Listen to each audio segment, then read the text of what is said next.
ఆయన క్వాలిఫికేషన్స్ అయ్యి పవిత్రుడు, నిర్దోషి, నిష్కల్మషుడు, పాపుల్లో చేరనివాడు, ఈ స్వభావాలు కలిగిన ఆ యేసయ్య ఎవరి కోసం? అనీతిమంతుల కొరకు, పాపుల కొరకు, దుర్మార్గుల కొరకు, దుష్టుల కొరకు ఆయన లోకానికి వచ్చి బలైపోయాడు. అది నువ్వు ఆలోచన చేస్తున్నావు ఏ రోజునైనా? మీకు ఇంకా అర్థమయ్యేదని కూడా చెప్తాను చూడండి. మీ ఇళ్ళ దగ్గరికి అప్పుడప్పుడు వచ్చి మున్సిపాలిటీ వాళ్ళు క్లీన్ చేసిపోతారా, చేయరా? నువ్వు తెరవడు అడుగుతున్నారు.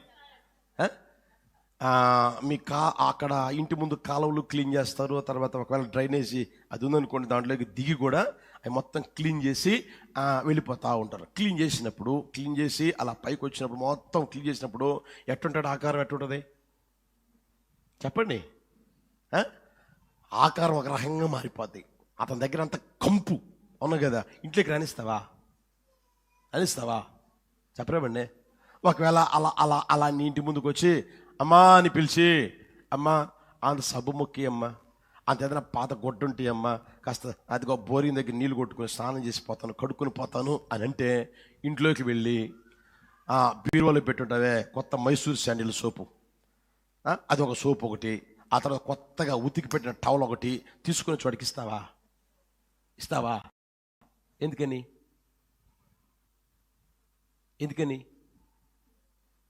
ఏది ఇస్తావు చెప్పరాబండి. నువ్వు వాడి పడేసిన సోపు ముక్క అంత ఉంటే అది తీసుకొచ్చి ఆయన చేతిలో పెడతావు, అవునా కదా.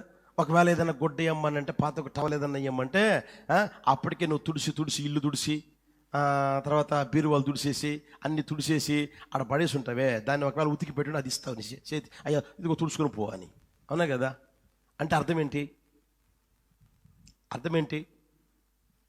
నీకు ఇదే ఎక్కువ, ఈ సభ్యుడిమే ఎక్కువ, ఈ టవలీయడమే నీకు ఎక్కువ అన్నట్లు, అంతే కదా, అవునా కదా. ఒకసారి గుర్తెరగండి ప్రియమైన వాళ్ళు, కొత్తది తీసుకొచ్చి ఇచ్చేవాళ్ళు ఉంటారా? అయితే మనం ఎవరమే? ఇప్పుడు చెప్పండి, మనం ఎవరమే? పాపులము, నీచులము, నికృష్టులము, తర్వాత దోషకులము, హానికరులము, ఆ తర్వాత ఇక్కడ మాటలు అక్కడ మాటలు ఇక్కడ చెప్పి కొంపల్లో చెప్పండి ఎసురు పెట్టిన వారము, కొంపల్ని నాశనం చేసిన వారము, జీవితాన్ని పాడు చేసిన వారము, అవునా కదా. మీకు తెలుసు కదా, బాగా తెలుసు కదా. ఇక్కడ మాటలు అక్కడ మాటలు ఇక్కడ చెప్పి కొంపలు కూడా నాశనం చేసిన ఉన్నారు, చాలామంది ఉన్నారు కదా. ఇలాంటి వాళ్ళ కోసం ఎవరు బలయ్యారు చెప్పండి? పవిత్రుడా అపవిత్రుడా? కల్మషుడా నిష్కల్మషుడా? చెప్పరామండి. దోషము లేనివాడా దోషం ఉన్నవాడా? మీకు అర్థమైందా? ఆ స్థితి అర్థమైందా? పాపివైన నీ కొరకు, మన కొరకు, పాపులమైన మన కొరకు, శత్రువులమైన మన కొరకు విరోధ భావము కలవారయ్యున్న మిమ్మును కూడా, గతకాలమందు విరోధ భావము కలవారై ఉన్న మిమ్మును కూడా అని రాయబడింది. అర్థమవుతుందా? అలాంటి స్వభావంతో నడిపించబడుతున్న మన కొరకు పరిశుద్ధుడు, పవిత్రుడు, నిష్కల్మషుడు, ఏమండి పాపుల్లో చేరక ప్రత్యేకింపబడిన యేసయ్య బలైపోయాడు. ఎంత శ్రేష్టమైన బలి గమనించిన సరే, ఎంత సంపూర్ణమైన బలి ఒకసారి గుర్తెరగని ప్రియమైన వాళ్ళ ఆలోచన చేసుకుందరు గాక. హల్లెలూయా, హల్లెలూయా. ఎందుకు ప్రభా నువ్వు అలా బలైపోయావనంటే, నేను బలిగా మారితే మీరు అంగీకరించబడతారు, మనం అంగీకరించబడేటట్లుగా ఆయన పరిశుద్ధమైన బలిగా, పరిపూర్ణమైన బలిగా, నిర్దోషమైన బలిగా మార్చబడ్డాడు. యేసయ్యకి మహిమ కలుగును గాక. హల్లెలూయా.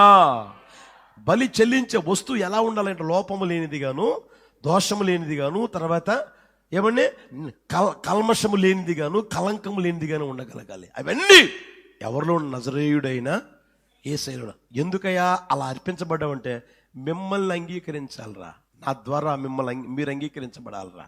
హల్లెలూయా. మనం అంగీకరించబడేటట్లుగా యేసయ్య సంపూర్ణమైన బలిగా మార్చబడ్డాడు.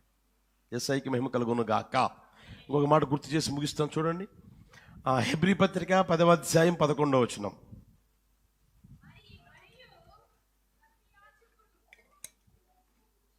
హెబ్రీ పత్రిక 10వ అధ్యాయం 11వ వచనం. మరియు ప్రతి యాజకుడు, బిగ్గరగా అందరూ చదవండి, దినము సేవ చేయుచు పాపములను ఎన్నటికి తీసివేయలేని ఆ బలులనే మాటి మాటికి అర్పించుచూ ఉండును. 1-2 వచనాలు. ధర్మశాస్త్రము రాబోచున్న మేలుల ఛాయ గలదయే గాని ఆ వస్తువుల నిజస్వరూపము గలదిగా కాదు.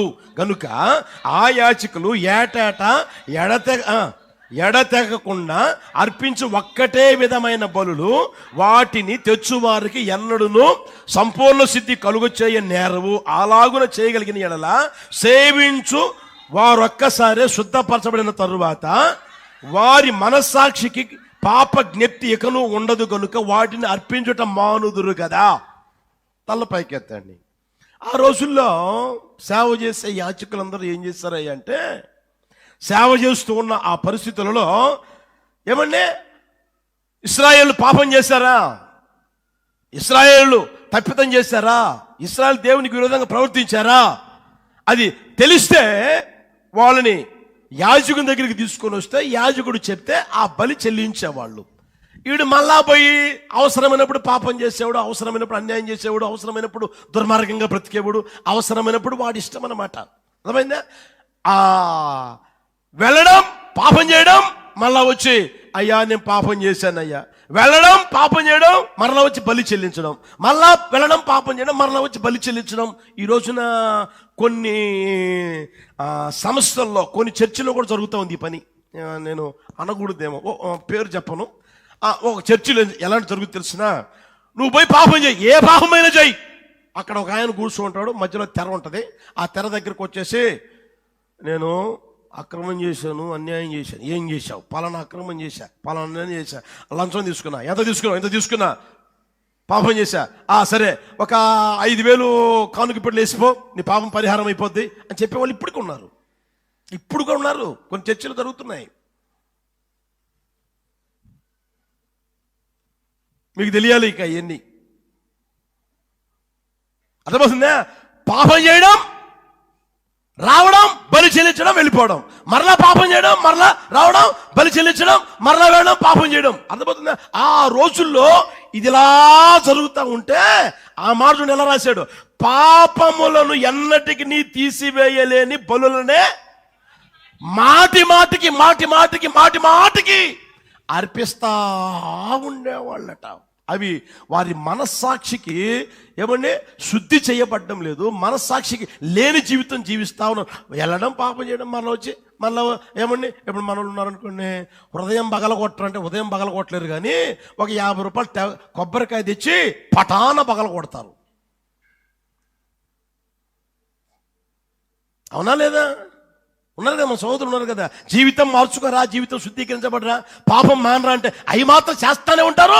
మళ్ళీ అక్కడికి వచ్చేసి ఇక్కడ జరుగుతుంది కదా, ఏంటదే ఆలస్యం చర్చ ఉంది అనుకోండి, అడిగిపోయారనుకోండి, మా హృదయం ఎట్టా పగలగొట్టలేము, అది ఎట్లా మేము తెలుపు చేసుకోలేము, కొబ్బరికాయ మాత్రం కొడతాము, ఈ కొబ్బరికాయ అన్నా తెలుపు ఉంటుంది, ఇదన్నా అంగీకరిస్తాను అన్న ఆ బ్రతికే వాళ్ళు ఆ రోజుల్లో ఉన్నారు, ఈ రోజుల్లో కూడా ఉన్నారు. అయితే పాపము చేయడం మరలా బలి చెల్లించడం కాదు, పాపం చేయడం బలి చెల్లించడం కాదు అవసరమైంది. యేసు ప్రభు లోకానికి వచ్చి ఆయన ఏ బలిగా మార్చబడ్డాడు అంటే శాశ్వతమైన బలిగా మార్చబడ్డాడు. హల్లెలూయా! నిరంతరమైన బలిగా మార్చబడ్డాడు. యేసయ్యకి మహిమ కలుగును గాక. ఇక మరలా బలి చెల్లించే అవసరం లేకుండా ఆయన దగ్గరికి వస్తే ఆయన ఎవ్వరి త్రోసివేయకుండా ఆయన రక్తాన్ని ప్రోక్షించి ప్రతి ఒక్కరిని ఆయన పరిశుద్ధిని గాను నీతిమంతునిగా తీర్చిదిద్దుతా ఉన్నాడు. మంచి మనస్సాక్షినిస్తా ఉన్నాడు.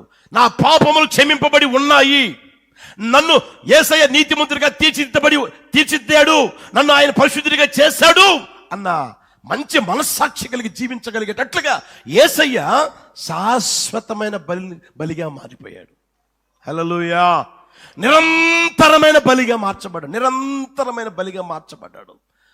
అర్థమవుతుంది? పాపం చేస్తే మరలా బలి చెల్లించడం, మరలా పాపం చేస్తే మరలా బలి చెల్లించడం, ఇలా కాకుండా యేసు ప్రభు లోకానికి వచ్చి ఒకేసారి బలి నిరంతరం పరిష్కారం చూపలేదు, కానీ శాశ్వత పరిష్కారం చూపాడు యేసయ్య.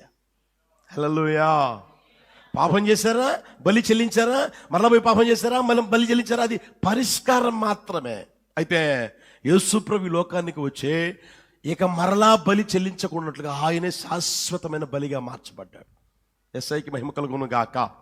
హల్లెలూయా. పరిష్కారం వేరు, చెప్పండి, శాశ్వత పరిష్కారము వేరు. అర్థమవుతుందా? దాన్ని మనం గమనించగలగాలి. మీరు ఏదన్నా మీకు ఇంకా అర్థం కావాలంటే, మీ ఇళ్లలో మీరు ఏదన్నా పొరపాటున తెలియక పొలిగి ఇలా వేశారనుకోండి, క్రింద పక్క పైపు ఉన్నది మీకు తెలియదు, పైప్ పగిలిపోతే నీళ్ళు వచ్చేస్తాయి. వెంటనే ఏం చేస్తావు, అంతవరకు తీసేసుకొని టేపో లేకపోతే అదేది ఏమొచ్చు అరాల్ డెడ్ ఏవో వచ్చినాయి కదా, అవన్నీ కలిపి పెడతారు కదా, అవి పెడతారు. అది పరిష్కారమా, శాశ్వత పరిష్కారమా? చెప్పరాబండి. ఇప్పుడు బస్సుల్లో పోతా ఉంటే యాక్సిడెంట్ అవుతుంది. యాక్సిడెంట్ అయిన తర్వాత అక్కడ ఫస్ట్ ఎయిడ్ బాక్స్ అని ఉంటుంది. ఆ ఫస్ట్ ఎయిడ్ బాక్స్లో నుంచి అది తీసుకొని నీకేం చేస్తారు చెప్పండి? రక్తం కారకుండా ఏదో చేస్తారు, పరిష్కారం చేస్తారు. శాశ్వత పరిష్కారం కాదు. అది కావాలంటే అక్కడికి పోవాలి, పొడిపించుకోవాలి, ఆ తర్వాత మళ్ళీ పెద్ద కట్టు కట్టాలి, మళ్ళీ దానికి ఆయింట్మెంట్ ఇవన్నీ జరగాలి. అర్థమవుతుందా? అదేవిధంగా యేసుప్రభు ప్రియమైన వాళ్ళగా పరిష్కారం చూపలేదు, కానీ శాశ్వతమైన పరిష్కారం చూపాడు. యేసయ్యకి మహిమ కలుగును గాక. హల్లెలూయా, హల్లెలూయా. మన కొరకు యేసయ్య ఏ బలిగా మారారంటే నిరంతరమైన లేదా శాశ్వతమైన బలిగా మార్చబడ్డారు. యేసయ్యకి మహిమ కలుగును గాక. హెబ్రీ పత్రిక 9వ అధ్యాయం 24 నుంచి చూడండి. హెబ్రీ పత్రిక 9వ అధ్యాయం 24 నుంచి.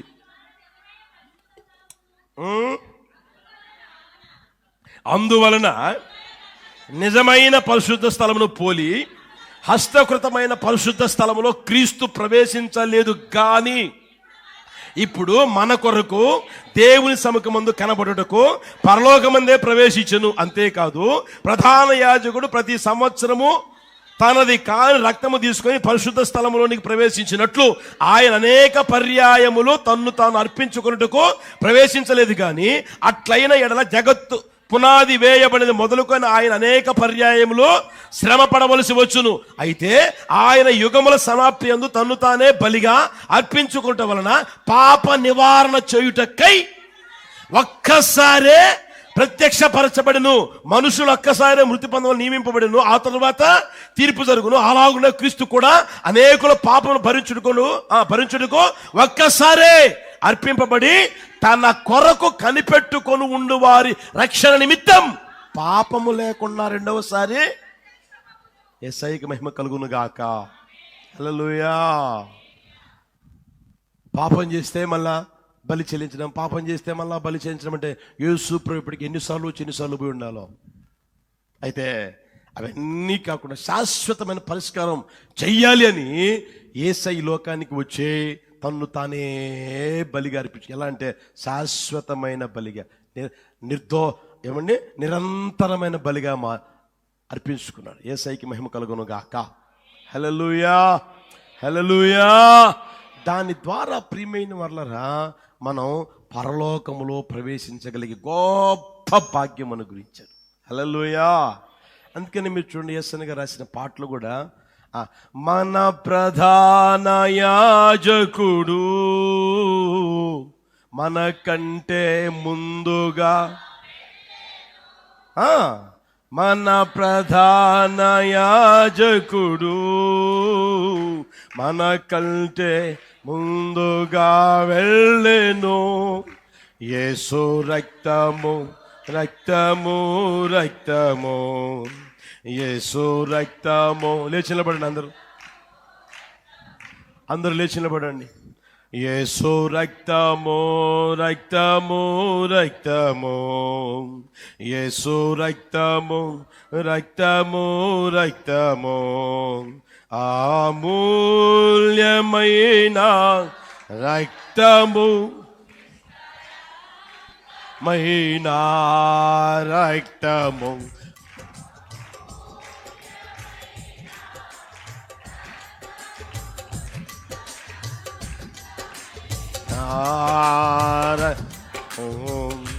రక్తము రక్తము రక్తము యేసు రక్తము రక్తము రక్తము మహాపరిశుద్ధ స్థలములో అందరూ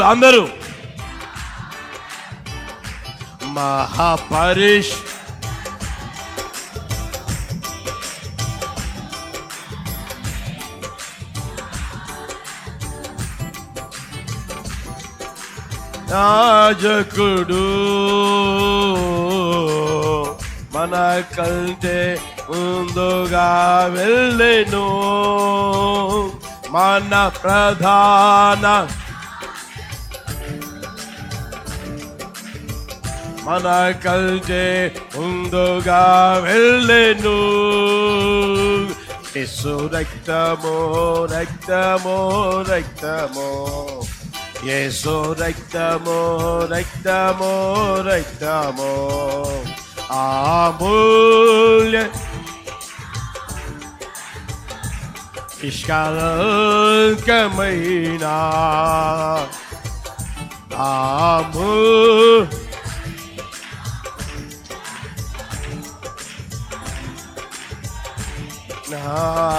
రక్తము యేసు రక్తము రక్తము రక్తము యేసు రక్తము రక్తము రక్తము యేసు రక్తము రక్తము రక్తము యేసు రక్తము ఓ యేసు రక్తము రక్తము రక్తము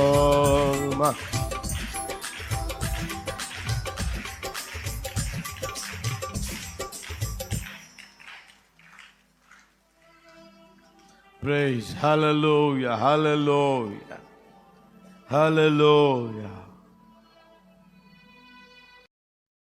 అందమైన పిలుపులో పాలు పొందిన పరిశుద్ధ సహోదరులారా, మన ఒప్పుకొనిన దానికి అపోస్తులను ప్రధాన యాజకుడైన యేసు మీద లక్ష్యముంచండి. యేసు మీద లక్ష్యముంచండి. ప్రధాన యాజకుడైన యేసు మీద లక్ష్యం ఉంచండి.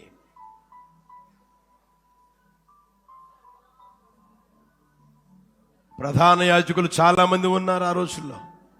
వారందరి మీద కాదు కానీ ప్రధాన యాజకుడైన యేసు మీద లక్ష్యం ఉంచాలి. ప్రధాన యాజకుడైన యేసు మీద లక్ష్యం ఉంచాలి. ఆ ప్రధాన యాజకుడైన యేసయ్య మన కొరకు బలయ్యాడు. మన కొరకు బలైపోయాడు.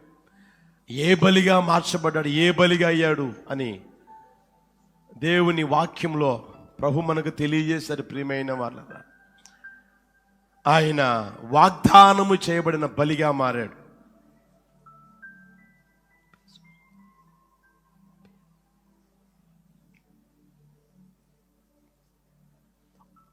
వాగ్దానము చేయబడిన బలిగా మార్చబడ్డాడు. సిద్ధపరచబడిన బలిగా మార్చబడ్డాడు. శ్రేష్టమైన బలిగా మారాడు. నిరంతరమైన బలిగా మారాడు.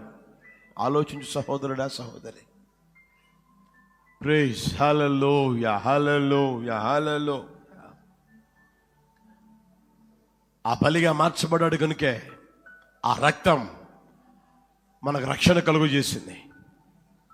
ఆ రక్తం మనల్ని పరిశుద్ధపరుస్తూనే ఉంది. ఆ రక్తం మనల్ని సంపూర్ణపరుస్తూనే ఉంది. ఆ రక్తం ఒక రోజున మనల్ని పరలోకంలో చేరుస్తుంది, పరిశుద్ధ స్థలంలో చేరుస్తుంది, అతి పరిశుద్ధ స్థలంలో చేరుస్తుంది. ప్రియమైన వాళ్ళారా, పరలోకంలో మనం చేరగలుగుతూ ఉన్నాం. ప్రైజ్, హల్లెలూయా, హల్లెలూయా, హల్లెలూయా, హల్లెలూయా, హల్లెలూయా. అందరం ఆకాశపు చేతులెత్తి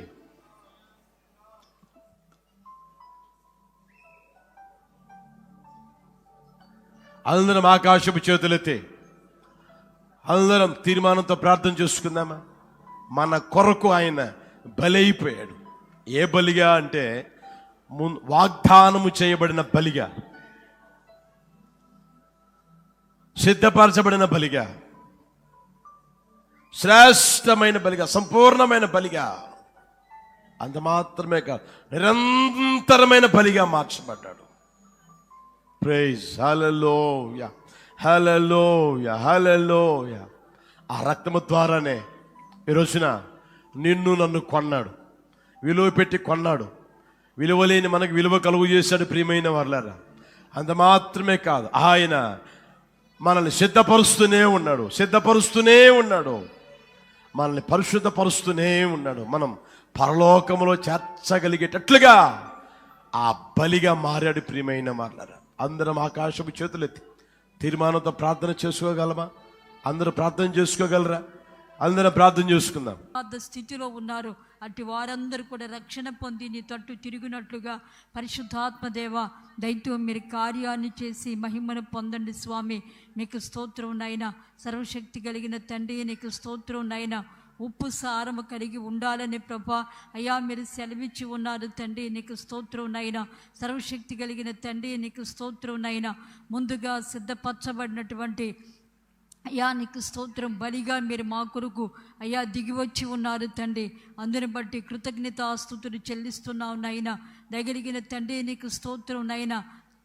అయ్యా నీకు స్తోత్రం తండ్రి. శ్రేష్టమైనటువంటి నైనా అత్తర్ను తీసుకొని వచ్చి ఆమె మీకు పాదాల మీద అయ్యా నీకు స్తోత్రం అత్తర్ను పోసినట్లుగా లేఖనాలు సెలవిచ్చుచూ ఉన్నవి తండ్రి. మీ భూస్థాపన నిమిత్తమై తండ్రి ఇలాగు చేసినని లేఖనము సెలవిచ్చుచూ ఉన్నది తండ్రి. కృపగలిగిన దేవానికి స్తోత్రం. భయానికమైనటువంటి చివరి దినాలు అంత్యకాలములో ఉంటూ ఉండగా తండ్రి నీకు స్తోత్రం నైనా. ప్రతి ఒక్కరూ కూడా ప్రభా మీకు స్తోత్రం. మీ కొరకు ఒక పరిమళ వాసనగా జీవించగలిగినటువంటి అనుభూతిని ఒక్కొక్కరికి మీరు దయచేయండి యేసయ్యా. మీకు స్తోత్రం తండ్రి. లోపము లేనటువంటి బలిని మీరు అర్పించినట్లుగా లేఖనాలు సెలవిచ్చుచూ ఉన్నవి తండ్రి. కుంటిదాన్నైనను గుడ్డిదాన్నైనను తండ్రి అర్పించకూడదని ప్రభా మీరు సెలవిచ్చి ఉన్నారు తండ్రి. ఆత్మ సంబంధమైన జీవితంలో నడవలేనటువంటి నైనా కుంటితనాన్ని తొలగించండి తండ్రి. దేవానికి స్తోత్రం. గుడ్డితనాన్ని కూడా తొలగించి ప్రభా ప్రతి ఒక్కరూ కూడా లోపము లేనటువంటి వారిగా భక్తి జీవితాన్ని చేయటానికి సహాయము చేయండి. మీరు మా కొరకు అట్టి విధమైనటువంటి బలిని అర్పించి ఉన్నారు తండ్రి. పరిశుద్ధమును నిర్దోషమును అయినటువంటి నిష్కళంకమైనటువంటి ప్రభా బలిని మా కొరకు అర్పించి ఉన్నారు కనుక తండ్రి మా దైనందిన వ్యక్తిగత జీవితాలలో ప్రభా ఈ శ్రేష్టమైనటువంటి అనుభవంలో నడిపించబడటానికి పరిశుద్ధాత్ముడా మీరు సహాయము చేయండి తండ్రి. నిరంతరము నైనా నీకు స్తోత్రం బలిగా శాశ్వతమైనటువంటి బలిని మీరు అర్పించినట్లుగా లేఖనాలు సెలవిచ్చుచూ ఉండగా ఈ కడవరి దినాలలో తండ్రి ప్రధాన యాజకుడు అయినటువంటి మీ రక్తము ద్వారా తండ్రి ఆ యొక్క పరిశుద్ధ స్థలములో శ్రేష్టమైన పరలోక రాజ్యములో చేర్చుట కొరకునైనా ఈ బలిని మీరు అర్పించినట్లుగా లేఖనాలు సెలవిచ్చుచూ ఉండగా తండ్రి ఈ చక్కటి అనుభూతులలో మేము నడిచి పరిపూర్ణులమై సంపూర్ణులమై దేవుని రాజ్యానికి సిద్ధపడటానికి కృప దయచేయండి నాయన. ప్రత్యక్ష ప్రసారాల్లో పాలు పంపులు పొందిన బిడ్డలు కూడా ఈ చక్కటి అనుభవాల్లో నడిచి పరిపూర్ణులుగా మార్చబడటానికి సహాయం చేయండి. రెండవ ఆరాధన కూడా ఆశీర్వాదకరంగా జరిగించారు. మీ చిత్తములో మీ ఏర్పాటులో ఉన్న ప్రజలు నడిపించారు నాయన. నీ మందిరములో ఉన్న మేలు ప్రజలు అనుభవించాలి. మీ సన్నిధిని వారి మీద ఉదయింప చేయండి. శరీరాల్లో ఆరోగ్యాన్ని ఇవ్వండి, అంతరంగాల్లో సమాధానాన్ని ఇవ్వండి, కుటుంబాల్లో సమృద్ధిని కలుగ చేసి తండ్రి కృపాక్షేమాలతో ఒక్కొక్కరిని మీరు నింపి నడిపించమని ప్రార్థిస్తున్నాము తండ్రి. ఆరాధన యావత్తు కూడా మీ నామ ఘనత కొరకు ఆశీర్వాదకరంగా దీవెనకరంగా జరిగించినందుకు నిండు మనసుతో కృతజ్ఞతాస్తుతులు చెల్లిస్తున్నాం. మీ పక్షంగా దైవ సేవకులను కూడా అభిషేకించి వాడుకున్నందుకు స్తుతి చెల్లిస్తున్నాం. ఇంకా అధికమైన బలము ఆరోగ్యం సత్తువనిచ్చి నూతనమైన ప్రకటనలిచ్చి కొలతలేని ఆత్మశక్తితో ప్రభు రాక కొరకు సంఘాన్ని సిద్ధపరచగలిగిన శ్రేష్టమైనటువంటి వాక్కులతో ప్రభా మీరు నింపి నిలిచిన ప్రతి స్థలములో కూడా శక్తివంతంగా వాడుకొని మహిమను పొందుకోండి. తీర్మానము చేసిన ప్రతి ఒక్కరిని కూడా పరిపూర్ణులుగా మార్చి మహిమ కలిగిన మీ రాక కొరకు సిద్ధపరచమని యేసు నామములో అడుగుచున్నాము తండ్రి. ఆమేన్. మన ప్రభువైన యేసుక్రీస్తు కృప, తండ్రి దేవుని ప్రేమ, పరిశుద్ధాత్మ అన్యోన్య సహవాసము సన్నిధి ఇప్పుడు ఎల్లప్పుడూ సదాకాలం మనకును సకల పరిశుద్ధులకును తోడై నడిపించును గాక. ఆమేన్. హల్లెలూయా, హల్లెలూయా, హల్లెలూయా.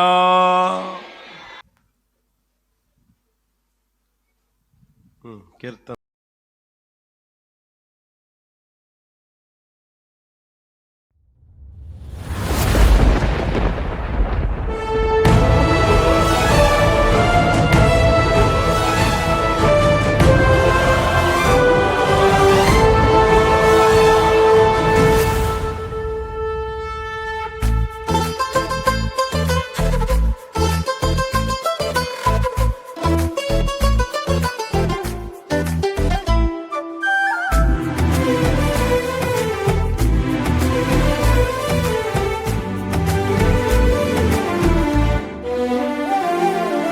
గగనము చీల్చుకుని కనులను తీసుకుని నన్ను కొనిపోవరానయ్యున్న ప్రాణప్రియుడా యేసయ్యా. గగనము చీల్చుకుని కనులను తీసుకుని నన్ను కొనిపోవరానయ్యున్న ప్రాణప్రియుడా యేసయ్యా. నిన్ను చూడాలని నా హృదయమెంతో ఉల్లసించుచున్నది. నిన్ను చూడాలని నా హృదయమెంతో ఉల్లసించుచున్నది, ఉల్లసించుచున్నది. గగనము చీల్చుకుని కనులను తీసుకుని నన్ను కొనిపోవరానయ్యున్న ప్రాణప్రియుడా యేసయ్యా.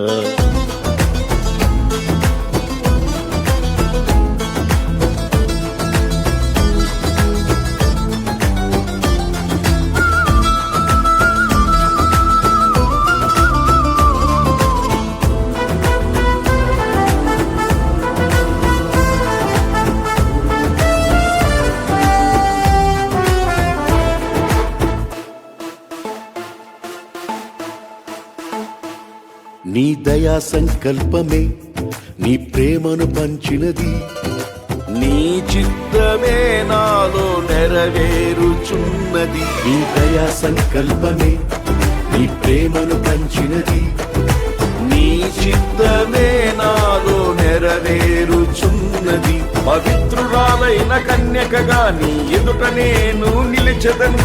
పవిత్రురాలైన కన్యకగా నీ ఎదుట నేను నిలిచెదను. నీ కౌగిలిలో నేను విశ్రమింతును. నీ కౌగిలిలో నేను విశ్రమింతును.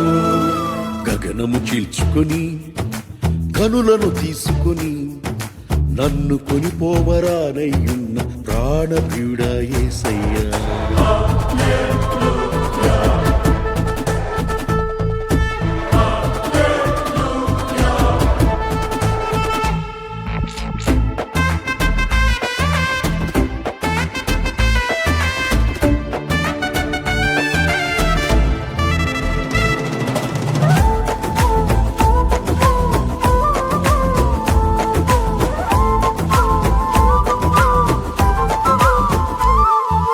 మహిమైశ్వర్యమే జ్ఞాన సంపదనిచ్చినది.